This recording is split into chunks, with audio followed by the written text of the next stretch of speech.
Bonjour à tous et bienvenue sur la chaîne CapFR. Dans cette vidéo, nous expliquerons la 6e partie. L'histoire continue et Tanjiro poursuit sans relâche Tengu, le démon en fuite le conduit dans une clairière ouverte.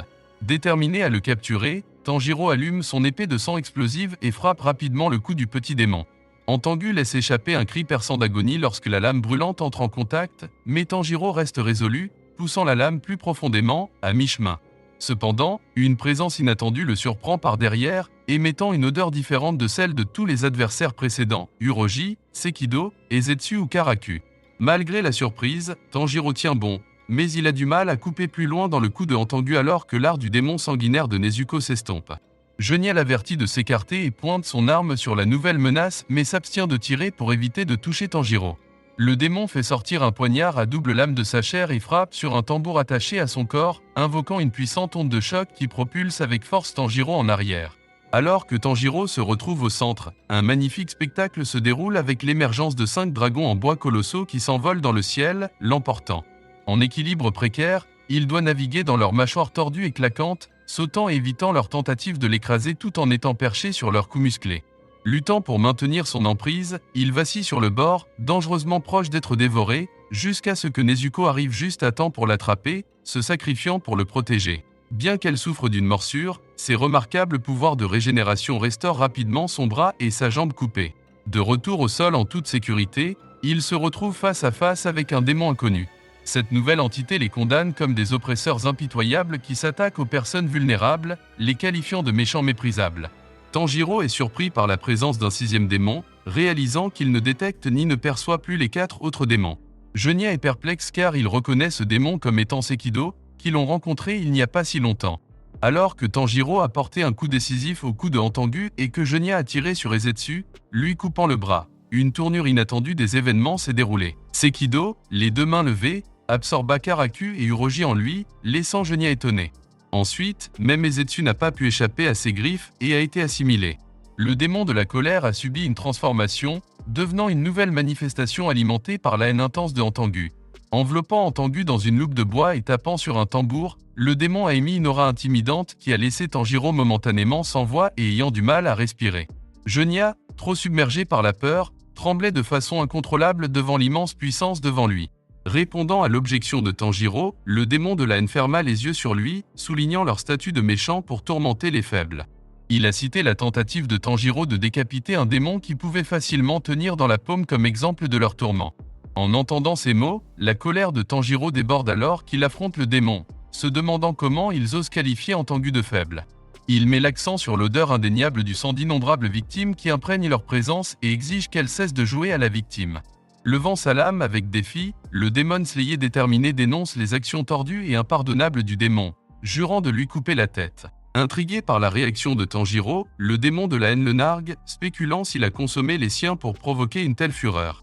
Inflexible dans sa résolution, Tanjiro rejette les hypothèses du démon, affirmant que leur justification n'a aucun poids et que la pertinence de la mission du Demon Slayer ne peut être compromise. Dans une réplique puissante, Tanjiro souligne que le fait d'aider les autres ne nécessite pas de raison, un concept que quelqu'un comme le démon ne pourrait jamais comprendre. L'insulte touche une corde sensible au sein du démon, le poussant à battre son tambour et à libérer les dragons pour attaquer l'implacable Demon Slayer.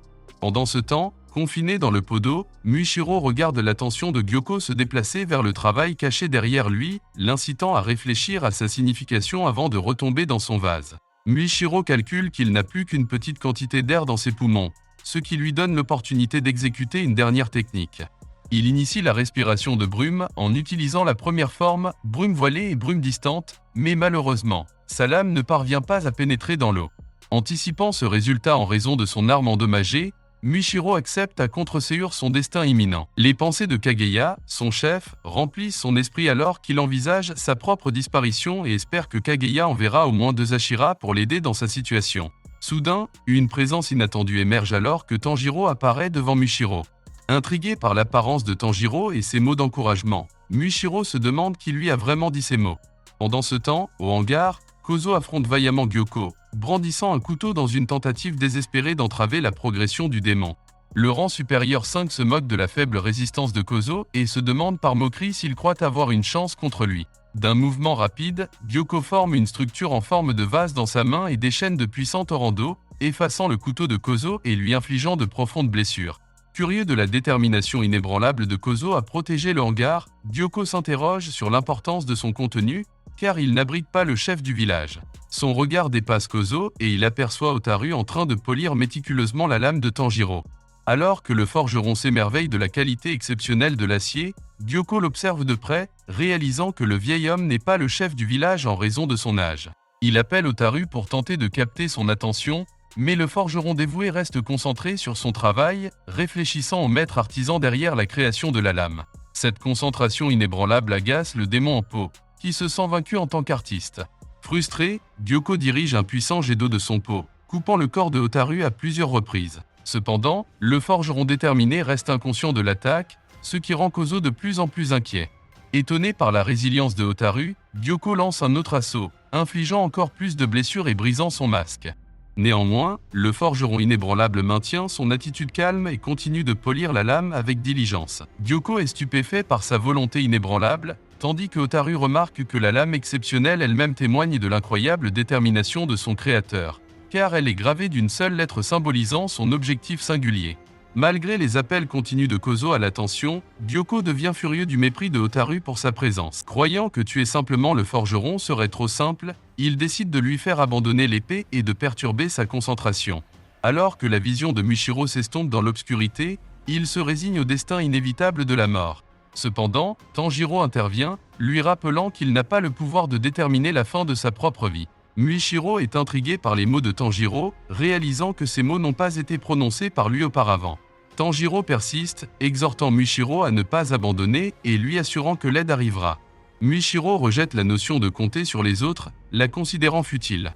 Il croit que puisque tout le monde est plus faible que lui, ils ne peuvent offrir aucune aide significative. Il se reproche de ne pas avoir mieux performé, ne reconnaissant pas ses propres limites en tant que Hashira. Tanjiro reconnaît l'autocritique de Michiro mais insiste sur le fait que tout finira par s'arranger. Les yeux de Michiro se ferment alors qu'il succombe à la suffocation, mais il entend un coup persistant contre le pot d'eau. Kotetsu essaie désespérément de percer le pot avec un couteau, déterminé à sauver la vie de Michiro, bien que ses efforts se révèlent vains car la lame ne parvient pas à couper la barrière du pot. Observant les efforts futiles de Kotetsu, Michiro remarque que le jeune forgeron ne devrait pas donner la priorité à son aide, étant donné qu'il était lui-même incapable de trancher le pot. Il suggère que Kotetsu se concentre sur des questions plus importantes, comme la sauvegarde du chef du village et la collecte d'épées pour leur évasion. Soudain, l'attention de Michiro est attirée sur un démon poisson à lame qui se cache derrière Kotetsu. Il frappe frénétiquement sur le pot, essayant de l'avertir, mais le démon attaque rapidement, infligeant de profondes entailles au bras et à l'épaule de Kotetsu. Michiro panique, exhortant désespérément Kotetsu à fuir, mais le démon le poignarde impitoyablement dans le plexus solaire. Croyant que sa fin est proche, Michiro est surpris quand il voit Kotetsu s'approcher de lui, ignorant ses supplications pour l'aider et l'exhortant à la place à appliquer une pression sur sa blessure. De manière inattendue, Kotetsu touche le pot d'eau et y souffle des bulles, qui atteignent Michiro, lui accordant une bouffée d'air bien nécessaire. Dans une réapparition soudaine, la voix de Tanjiro résonne à nouveau, soulignant le pouvoir d'aider les autres et comment cela profite finalement à soi-même, avant de se dissiper dans la brume. Alors que la brume se dissipe, une nouvelle figure émerge, éclairant Michiro sur la force remarquable que possèdent les humains lorsqu'ils s'unissent. Les yeux rouges de l'individu deviennent visibles, captivant l'attention de Michiro. Avec une réserve d'oxygène renouvelée, le Hashira canalise son énergie dans l'exécution de la deuxième forme de la technique de respiration par brume, brume à 8 couches, tranchant sans effort l'art du démon sanguinaire de Gyoko. Libéré de ses contraintes, Michiro réalise l'importance de sa connexion avec Tanjiro, car il porte les mêmes yeux rouges que son père. Nous sommes arrivés à la fin de cette vidéo, merci d'avoir regardé, au revoir.